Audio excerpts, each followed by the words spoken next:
জঙ্গলটা ছিল নিঃসঙ্গ, অন্ধকার আর রহস্যে পূর্ণ। একদিন রাতে এক ভ্রমণকারী অজান্তে চলে যায় গভীর জঙ্গলের ভিতরে। হঠাৎ তার পায়ের আওয়াজ থেমে যায়, একটা ঠান্ডা বাতাস তাকে ঘিরে ফেলে।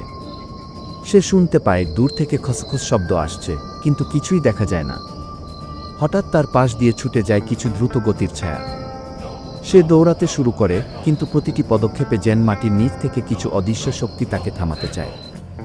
দৌড়াতে দৌড়াতে এক সময় সে একটি গাছের নিচে এসে পড়ে এবং সে অনুভব করে একটানা ফিসফিস আওয়াজ তার কানে আসে।